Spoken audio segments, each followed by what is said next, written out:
Welcome to It's Happening in Grand Prairie. I'm Georgia Clemson, and we have a great show for you today. And we're going to start off with a great guest. We have Mr. Bill Hills with the City of Grand Prairie. Welcome, Bill. Well, thank you. It's a pleasure to be here. It's great to see you.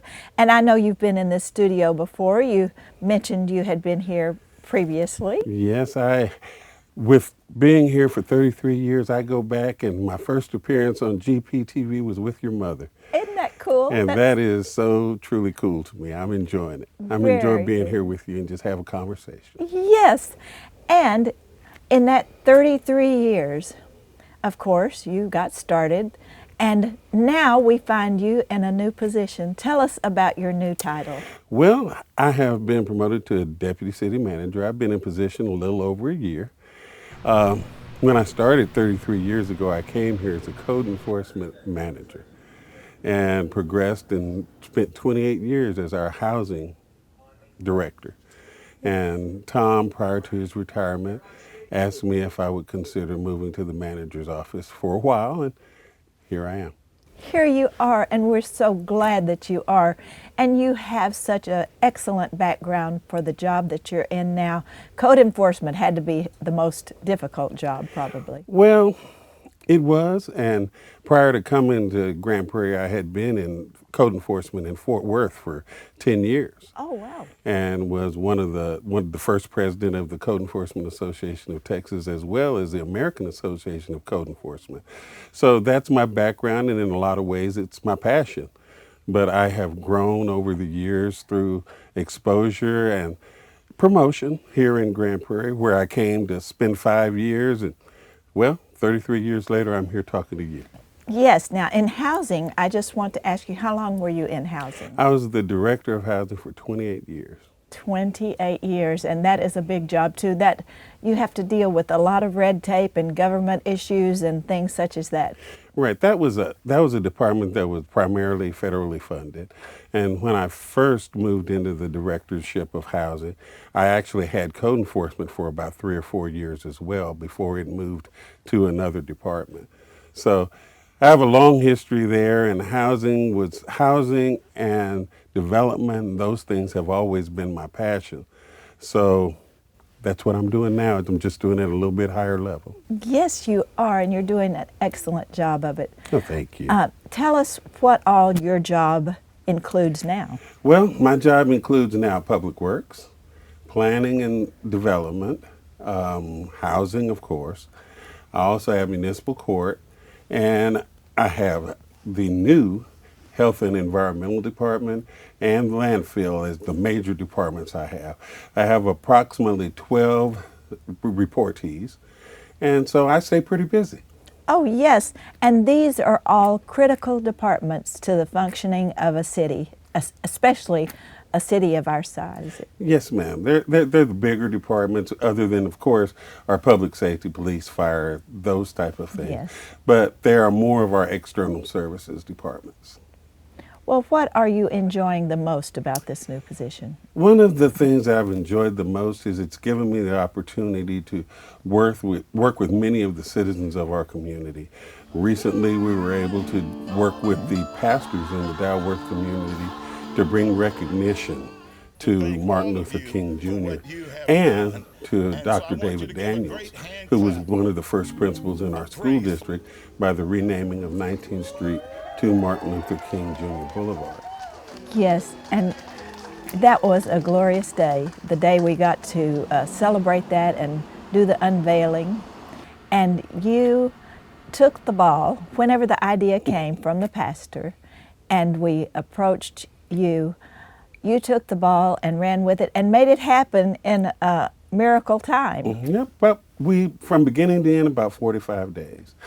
And that's one of the things that I love about Grand Prairie. I have a passion for Grand Prairie. I had a passion for that assignment. When you asked if I would do it, I said gladly, with all my heart. One of the things that I really love is people, and recognizing and working with people throughout the many years that I've been here. I have had the opportunity to work with people, lower income people, middle income people, upper income people. The people of Grand Prairie are very, very important to me. I've also lived here for the 33 years that I've worked here. And I'm in the process, we're getting a new home, and this is going to be my forever home. Grand Prairie is my forever home. Oh, that is excellent. I know you mentioned working with all those pastors to make that happen, and it was so meaningful to the citizens of the Dalworth community and to all of Grand Prairie as well. But Pastor Denny Davis was very instrumental in that as well, wasn't he? Yes, he was. And I can't say enough about Pastor Davis. He's my pastor, so with him being my pastor, I like to brag on him a lot. Of course. He does a lot for our community, and he's a very important cog in that wheel that keeps the city and our pastoral alliances connected, where we can get things done that need to be done throughout the city, not just in the Dalworth community. Yes, sir. Indeed, he is. And what are some of your hopes and dreams, not only in your position, but for Grand Prairie as well? Well, it's not difficult, but when I came here 33 years ago, I came here to a city of approximately 80,000 people. I've been here and watched it grow to over 200,000 people, and I've had the opportunity to grow with it and make impacts where I felt like it was important.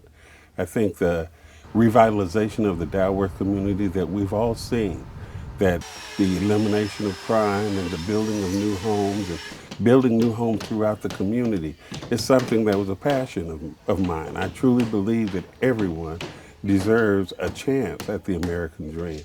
And I tried through the housing department to make that passion a reality by helping some of our less fortunate people that live within our community who work hard every day but don't make the huge salary, give them the possibility of finding that American dream. And in lots of cases we've been able to do it.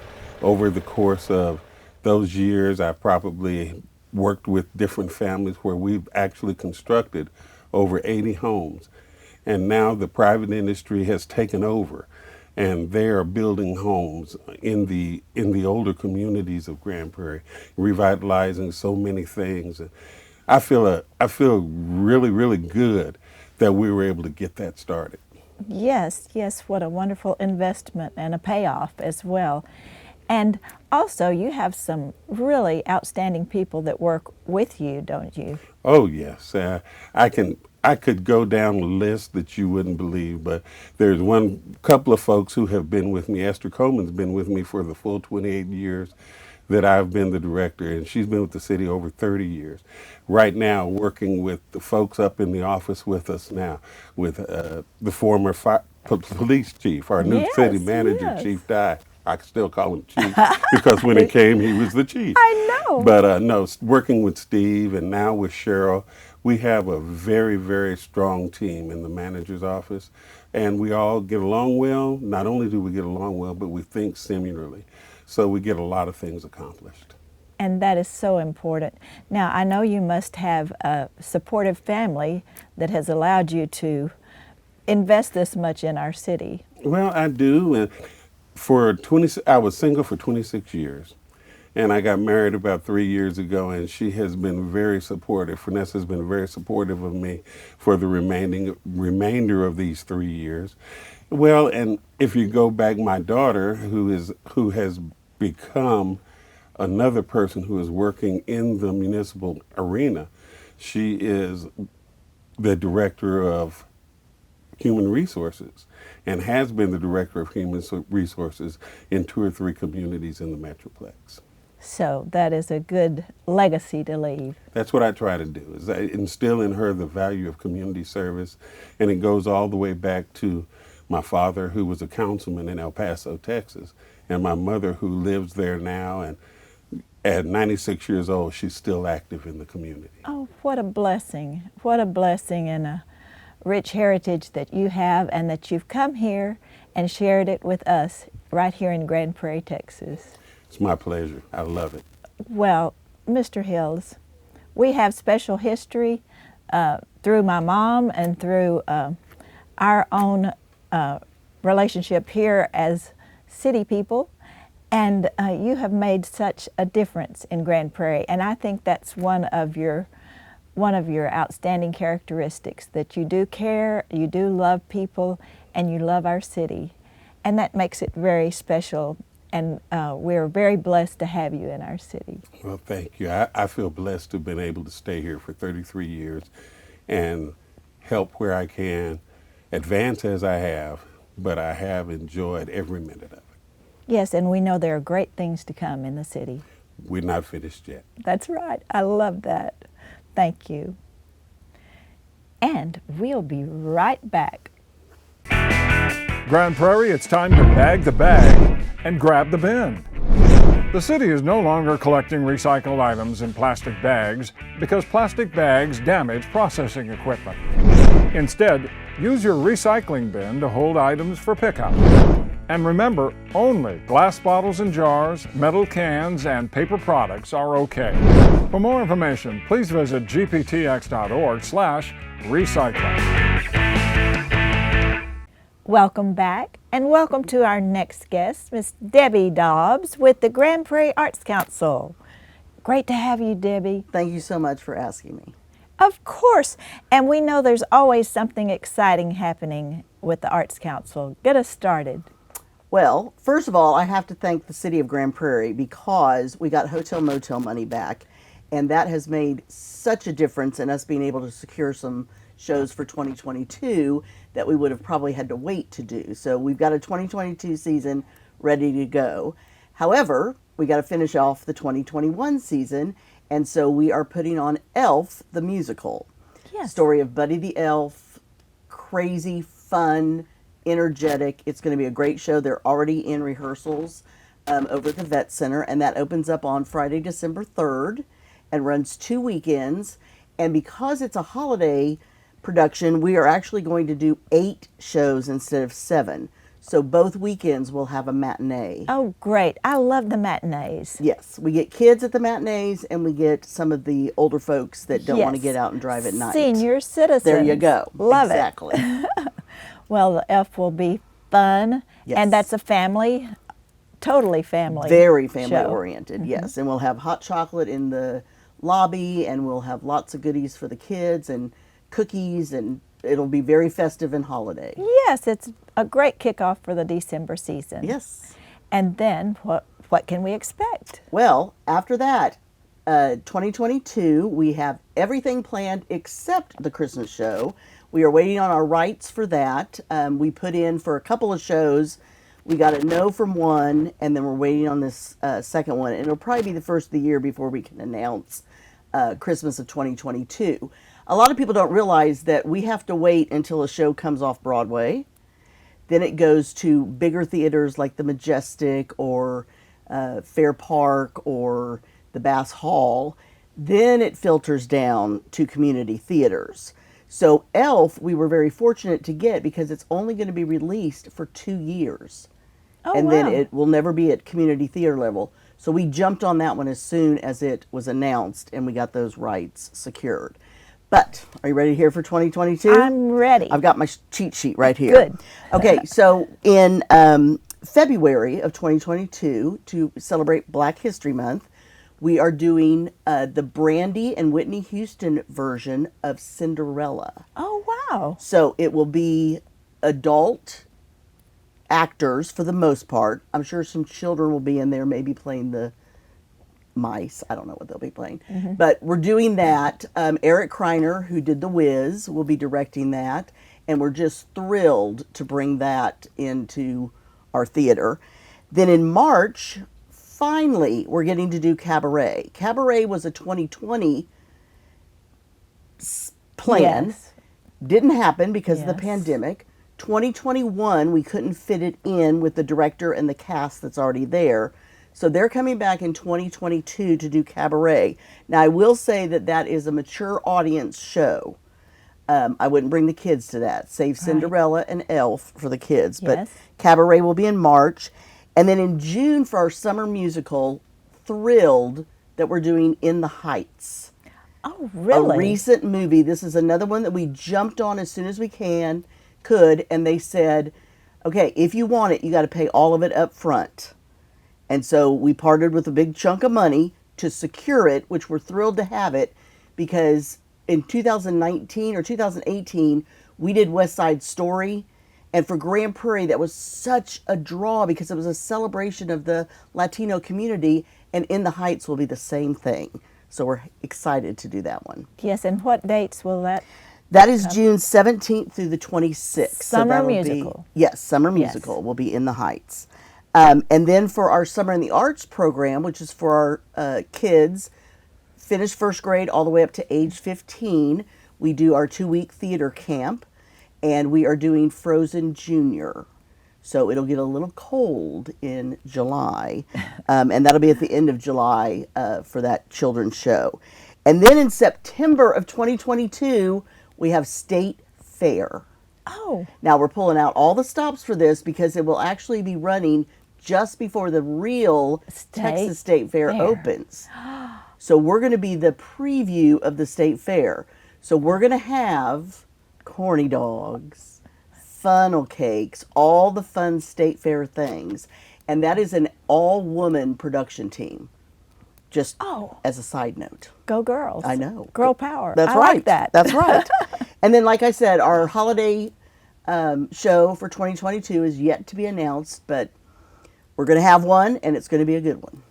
Oh, yes, and what a great selection you have for us coming up in the coming year. And I'm so thankful that our hotels and motels are getting back to normal, and we were able to get some funds for the arts and other things this year. Yes, big blessing, big Yes. blessing. Now, I know it's you do so much for the arts, of course, as the CFO of the Arts Council, and you have some helpers, some little elves that help the Arts Council keep going as well. Tell us some of those people. Well, obviously, I have Matt Betts, who's my work Counterpart. husband, if you will, but he's Yes. all things production, I'm all things finance, and we have been a team since 2019, and we are so passionate about it, but we can't do it alone. We have an incredible board of directors who not only volunteer, but also are in shows or direct shows or are stage managers for shows. So they're involved in theater, not just the board volunteer opportunities. Yes. So I'm not going to mention everybody's name because Of I'll course miss not. somebody. That's all But right. Our board of volunteers are amazing.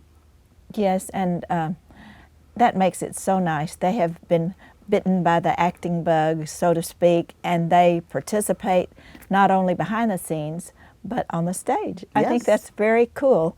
And you have such a beautiful venue to do your productions. Tell us about that. Yes, the Uptown Theater, when it was renovated, I guess it's now been 12 years ago, we didn't have a home for productions before that or even rehearsal space.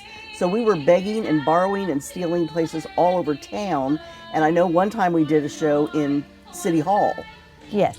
which was a nice venue, but it was not meant for theater. No, absolutely. So the Uptown is, again, it's a blessing. It's, the city provides things for us that makes us be able to put on some great productions. And I'll just to say a side note here, whoever's in charge of the revitalization of the downtown area, I want on that committee because I'm very excited to see, because I live in the south side of Grand Prairie. Yes. So I see all the growth. I see all the things that are going on there, and it's exciting. But there's nothing like a downtown area to bring folks back to, kind of the nostalgic part. Yes, and when people have reunions and come back to the city, they always want to come to downtown area and to the Uptown and just to revisit those good memories that they made there. Yes, yes. Yes, and it's such a great blessing for Grand Prairie to have quality shows, quality productions, and a beautiful place to bring people, and they could join the Arts Council if they would like to as well to support, can't they? Yes, you can go to gpacarts.org, and that's our website, and you can join at any level. We have vouchers that we give for shows at each level, and we're also looking for sponsors season sponsors, if you're a business or somebody who wants to be a season sponsor, that gets 12 vouchers, and that's kind of a fun thing to have to give away or pay forward to somebody. Yes. Debbie Dobbs, thank you so much for being with us today and bringing us all this wonderful information. I hope to see you at ELF and some of those other productions. And thank you again for being with us and for all you do for the arts in Grand Prairie. Well, it is my pleasure. I enjoy it, and thank you again for letting us come. Of course. And we'll be right back. The City of Grand Prairie offers Alert GP, a high-speed communication service for emergency notifications. Receive alerts from the Grand Prairie Emergency Management Team by going to the city's website and following the sign-up instructions. Alert GP can notify a lot of people in a short time. It targets the entire city or specific areas where critical community alerts are necessary. If we can't reach you, we can't alert you. Visit gptx.org/alertgp and sign up today. Welcome back. And we welcome our next guest, the Queen of Tourism in Grand Prairie, Texas, Sarah Dudullock. Hello, thank you for having me. It's great to be here. Oh, I'm so glad you could be here today. We know that you are telling our viewers about something very special that happened in Grand Prairie. Yes. And now, go ahead and tell us. Yes. So if you haven't heard the big news, back in September, early September, Grand Prairie became a designated music-friendly community. And for those that don't know, that is from Governor Abbott's office, the Texas Music Office, and it's a big deal. It's you have to go through a whole slew of requirements in order to be designated. In fact, Grand Prairie is only the 27th city in the entire state to receive this designation.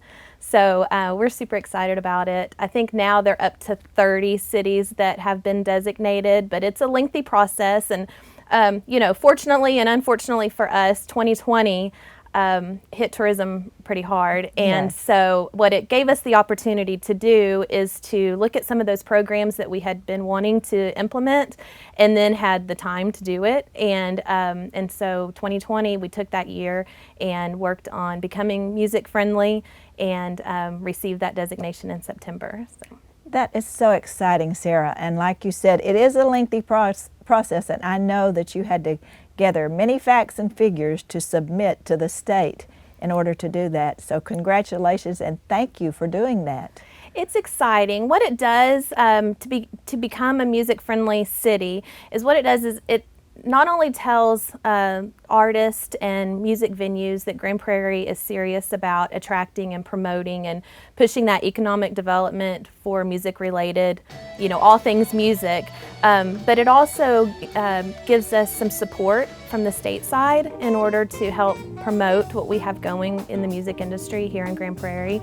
As far as, revenue generators, music's a huge draw. I mean, you see all these music venues popping up everywhere, and everybody loves, whether it's a huge concert venue or it's a little patio at a restaurant or coffee house bar. I mean, that music kind of brings everybody together, and so just for some fun figures there, in 2019, with music-friendly communities, we were able to bring in over 200,000 permanent jobs in the music industry and generate over $27 billion in economic activity.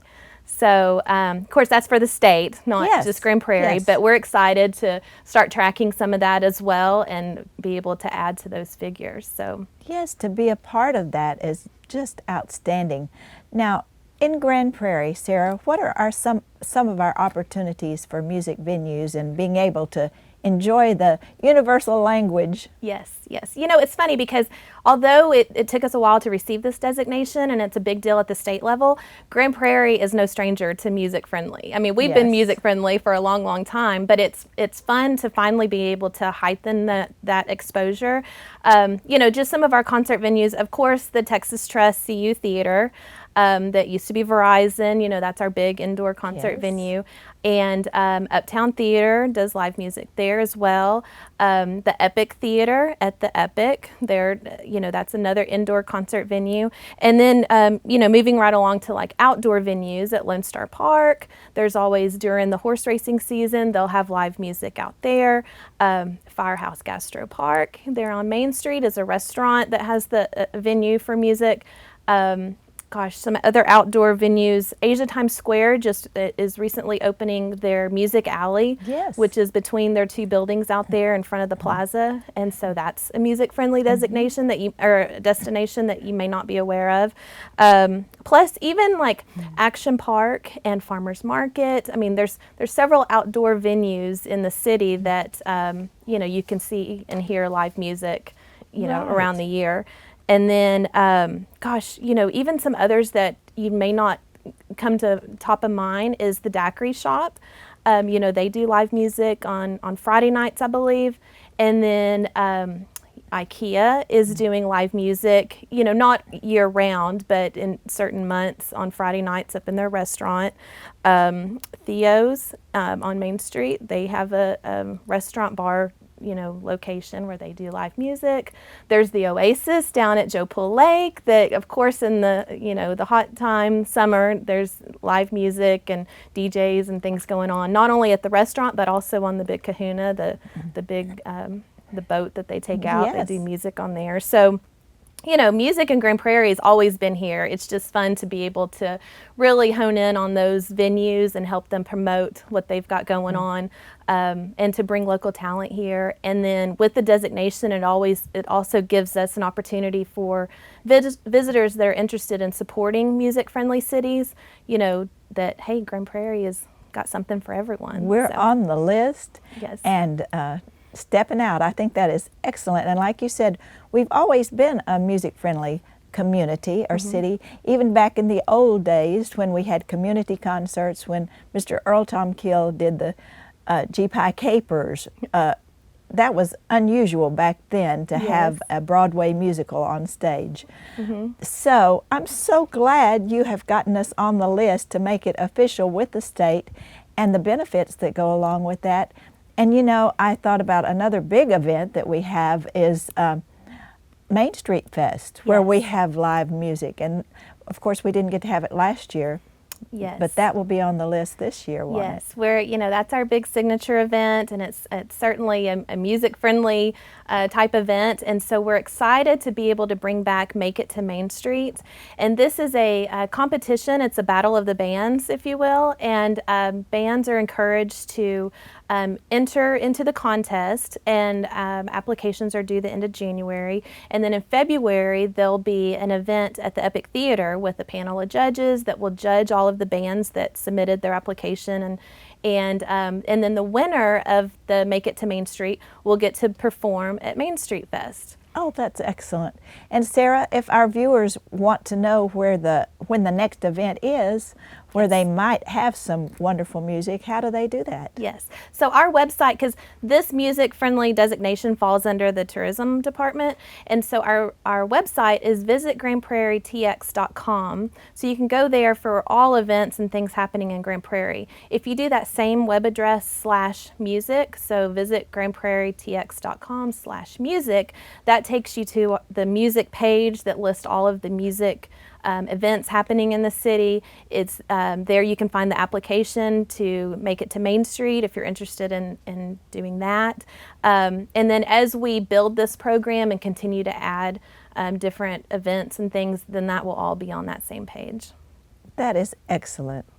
Sarah, you've done such a wonderful job of not only telling our viewers about it today, but getting this in order and making it happen. We appreciate you so much and all that you do for the city of Grand Prairie.